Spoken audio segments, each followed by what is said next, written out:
नमस्कार दोस्तों, मैं नीरज तिवारी मार्क्समैन डेली द्वारा आयोजित बात भारत की के नए एपिसोड में आपका स्वागत करता हूं। आज हमारे साथ महाराष्ट्र नवनिर्माण सेना की जनरल सेक्रेटरी शालिनी ताई ठाकरे जी मौजूद हैं। आज हम उनसे महाराष्ट्र के राजनीतिक परिदृश्य और आने वाले बीएमसी चुनाव के बारे में एमएनएस के रोल को लेकर चर्चा करेंगे।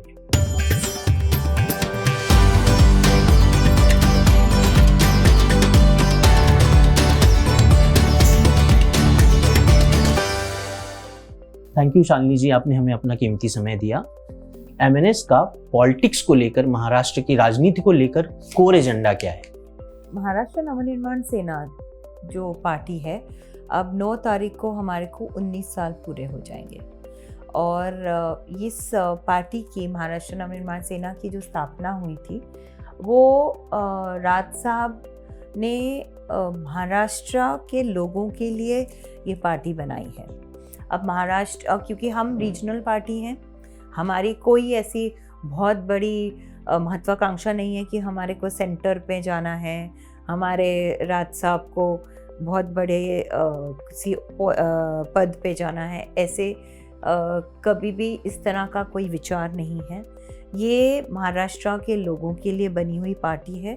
महाराष्ट्र आज पूरे भारत में सबसे ज़्यादा योगदान देता है, फाइनेंशियल कैपिटल है भारत का, और इतना योगदान देने के बावजूद महाराष्ट्र के लोगों को न्याय नहीं मिलता।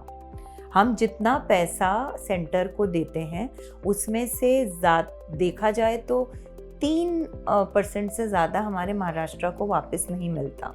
अब अगर हम बोलें तो हाँ, हमारा बहुत बड़ा जो एजेंडा है वो मराठी लोगों के लिए है, लेकिन इसमें जो मराठी लोगों की जो पहचान है, जहाँ पे उनको साइडलाइन करने की हर तरह से कोशिश होती है, उसके साथ साथ महाराष्ट्र में रहने वाले लोग महाराष्ट्रियन कहलाते हैं। मैं उनके बारे में भी बोल रही हूँ क्योंकि उनका भी उतना ही योगदान है भारत में। जो हम पैसा इस महाराष्ट्र से देते हैं वो सिर्फ मराठी लोग नहीं देते हैं, महाराष्ट्र की जनता देती है, और कहीं पे उनको जो मिलना चाहिए वो नहीं मिलना।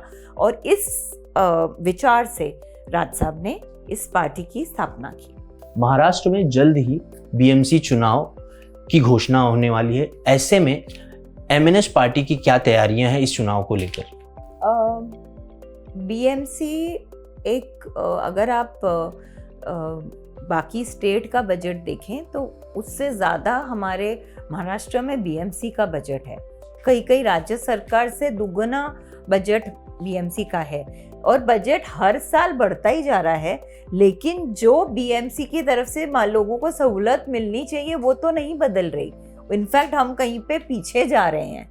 हमारे को आज भी रास्ते नहीं मिलते, हमारे को अच्छा पानी नहीं मिलता, हमारे को जो जैसे एसेंशियल नेसेसिटीज़ हम जो बोलते हैं, जो मूलभूत सुविधा मिलनी चाहिए, वो आज इतनी खराब बात है कि आज महाराष्ट्र की जनता को वो नहीं मिलती, मुंबई की जनता को नहीं मिलती।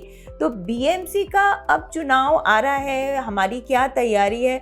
हमने तो विधानसभा की भी तैयारी की थी ना, और मेरा मानना है, और राज साहब ने अपने भाषण में ये बोला भी है कि ना ही हमारी सिर्फ तैयारी नहीं थी, हमारे को मालूम है कि हमारे को लोगों ने मतदान किया है। हमारा खुद का एक रिसर्च होता है, हम हर चीज़ को मॉनिटर करते हैं। और आप राज साहब को जानते हैं, राज साहब किसी भी चीज़ को ऐसे छोड़ते नहीं हैं। हमको सबको मालूम है, हम सब जगह ग्राउंड लेवल पे काम करते हैं। हमें मालूम है महाराष्ट्र की जनता ने हमारे को, राज साहब को वोट दिया है, लेकिन फिर उसका रिजल्ट क्या हुआ? देखिए, अब चुनाव है, जिसके हाथ में सत्ता है वो जो भी चाहे वो कर सकते हैं, लेकिन हम अपनी तरफ से पूरी तैयारी करते हैं, आगे भी करेंगे, क्योंकि हमें कहीं पे लगता है कि हम यहाँ पे एक अलग विचार से आए हैं। वो विचार हमारे लिए बहुत मूल्य का है, और उस तरह से हमारे पक्ष की तैयारी अकेले चलने की हमेशा से रही है, आगे भी रहेगी। बाकी जो निर्णय है वो राज्य साहब लेते हैं। चूंकि एमएनएस हमेशा से जानी जाती रही है एजेंडा या पब्लिक प्रॉब्लम को उठाकर उसको अंजाम तक पहुंचाने के लिए, तो बीएमसी चुनाव से पहले एमएनएस की क्या तैयारी है? क्या वो सड़कों पर हुए गड्ढों को लेकर कोई आंदोलन कर सकती है, या इस पर आपकी क्या राय है? बहुत अच्छा लगा आपसे सुनकर कि आप ये मानते हैं कि जब तक रिजल्ट मिलता नहीं है हम उस विषय पे ज़रूर काम हमारा रहता है। टोल का विषय हो या अभी मराठी भाषा दिन हुआ 27 फरवरी को, मराठी को अभिजात भाषा का दर्जा मिलना चाहिए। उसके लिए हम जब से स्थापना हुई है तब से हम लड़ रहे हैं। फाइनली दर्जा मिल गया। हम लोग जो मराठी में सब जगह जो रीजनल लैंग्वेज है उस स्टेट की, उसके बोर्ड लगने चाहिए। हाँ, बोर्ड लगने चाहिए। हम उसके ऊपर भी हम लड़े थे, वो भी सरकार ने मान्य किया। ऐसे बहुत सारे इशू हैं। देखिए, जो बीएमसी का जो इश्यूज है ना, वो कहीं पे एक लोगों की मूवमेंट होना बहुत ज़रूरी होता है। हम अपनी तरफ से कर रहे हैं जो करना है, लेकिन इसमें इस पे इफेक्ट कौन होता है? आम जनता ही इफेक्ट होती है ना। तो मुझे लगता है कि हमारे साथ साथ कहीं पे लोगों की भी जवाबदारी है कि उन्होंने इन चीज़ों को बहुत सीरियसली लेना चाहिए। और चुनाव आते हैं, चुनाव जाते हैं, लोग कोई भी पॉलिटिकल पार्टी जो बनती है इतने सालों से, तो अगर आप देखा जाए तो बीएमसी पे एक ही पार्टी की सत्ता रही है और उन्होंने आपको कोई भी रिजल्ट नहीं दिया। आप मराठी भाषा की बात कर रही हैं, मेरा ये सवाल है कि महाराष्ट्र के लोग मराठी मानुस ही मराठी भाषा का सम्मान नहीं कर रहे हैं, ऐसा प्रतीत हो रहा है। इसके लिए मैं आपको एक एग्जांपल देता हूँ। मैंने 2016 में एक टीवी सीरीज काहे दिया परदेश देखना शुरू किया था, चूंकि मेरे परिवार वाले देख रहे थे, लेकिन उस सीरीज को बंद कर दिया गया क्योंकि उसको टीआरपी नहीं मिली उस लेवल की। तो आपको नहीं लगता मराठी भानुस को भी एक साथ आके मराठी का सम्मान बचाना पड़ेगा? देखिए, मराठी का सम्मान जनता ने करना चाहिए और मराठी लोगों ने करना चाहिए, वो मैं मानती हूँ। लेकिन आज अगर हमारे जो पूरे भारत की रचना है, जो स्टेट्स का जो डिवीजन हुआ है, वो भाषा के ऊपर हुआ है। आज अगर आप पंजाब में जाएं तो आप पंजाबी सुनते हैं, आप यूपी में जाएं तो आपकी यूपी में भी हिंदी हो या आपकी तरह की हिंदी जो बोली जाती है वो अवधी भाषा है वो बोली जाती है। आपके जो बोर्ड्स हैं वो उसी भाषा में लिखे जाते हैं। पंजाब में मैं गई, मैं एक भी बोर्ड पढ़ नहीं पाई क्योंकि वो उनकी तो लिपि, वो लैंग्वेज लिखने की भी स्क्रिप्ट अलग है। तो और मैं पंजाबी इसलिए हुई क्योंकि मेरा जो महका है, मेरे फादर पंजाबी थे, इसलिए मुझे उसका अनुभव है। लेकिन आप सिर्फ यहाँ पे, क्योंकि हम बोलते हैं कि अलग अलग राज्यों से लोग महाराष्ट्र में आके बसे हैं, इसीलिए हमें मराठी को वो दर्जा नहीं देना चाहिए। तो वहाँ पे कहीं पे आप मराठी लोगों का और महाराष्ट्र का अपमान कर रहे हैं। इसीलिए हम लोग जो मराठी जो मुद्दा है उसको लेकर बहुत ज़्यादा हम सेंसिटिव हैं।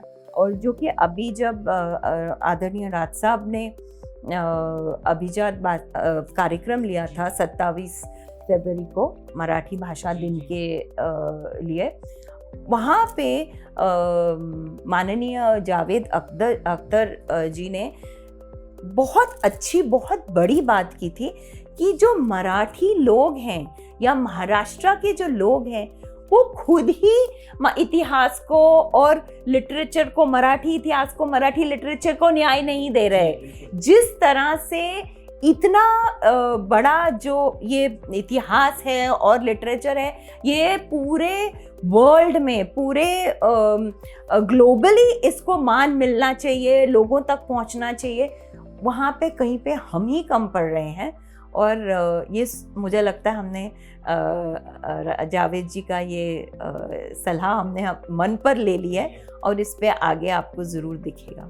हाल ही में महाराष्ट्र के इतिहास पर बनी फिल्म छावा पूरे देश में प्रसिद्धियां बटोर रही है। तो महाराष्ट्र जो कि पहले से ही इतिहास और कल्चर सांस्कृतिक रूप से बड़ा ही स्ट्रांग है, तो बॉलीवुड या मराठी रीजनल सिनेमा में इस पर और इसके इतिहास पर और फिल्में क्यों नहीं बनती?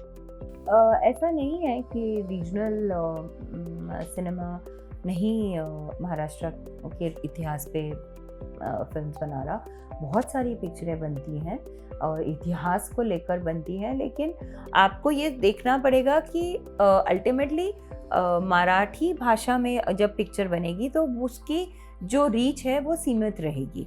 मतलब हम सिर्फ वो महाराष्ट्र में या जहाँ जहाँ मराठी लोग हैं वो देखेंगे, इसीलिए ऐसे लगता है कि उसमें पिक्चरें नहीं बन रही। लेकिन मैं छावा पिक्चर से जुड़े हुए प्रोड्यूसर, डायरेक्टर, एक्टर सबका बहुत दिल से अभिनंदन करती हूँ कि इतने अच्छी तरह से उन्होंने एक इतिहास का बहुत बड़ा जो दुर्लक्षित चैप्टर था उसको सामने लाया है।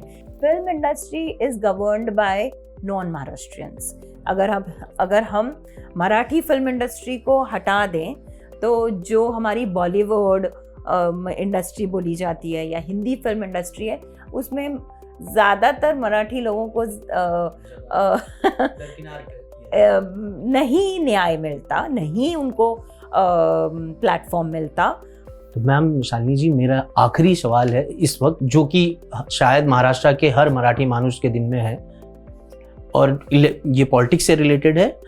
जैसे कि मुंबईकर हूँ, उन सबकी चाहत ये है कि दो भाई, मैं किसी पॉलिटिकल पार्टी की बात नहीं कर रहा हूँ, दो भाई अगर महाराष्ट्र में एक साथ होते हैं तो क्या ऐसी कोई चीज़ है जो महाराष्ट्र में उनकी सरकार बनने से रोक सकती है? देखिए, ये इसका जवाब तो सिर्फ राज साहब दे सकते हैं। बहुत लोगों को ऐसे लगता है कि इकट्ठे आना चाहिए। एक टाइम था कि राज साहब को भी ये लगता था कि महाराष्ट्र में इकट्ठे आकर जो हम जिस तरह का महाराष्ट्र उन्होंने सोचा हुआ है, उस विजन से अगर इकट्ठे आते हैं तो हम बहुत यहाँ पे काम कर सकते हैं। ये सोच राज साहब की भी थी, लेकिन ताली एक हाथ से नहीं बजती। उन्होंने बहुत प्रयत्न किया, लेकिन दूसरी तरफ से ताली नहीं बजी। Thank you ma'am. दोस्तों, आज हमने जाना महाराष्ट्र के गौरव, इतिहास और मराठी भाषा के बारे में। फिर मिलेंगे नए एपिसोड में नई शख्सियत के साथ, करेंगे बात भारत की।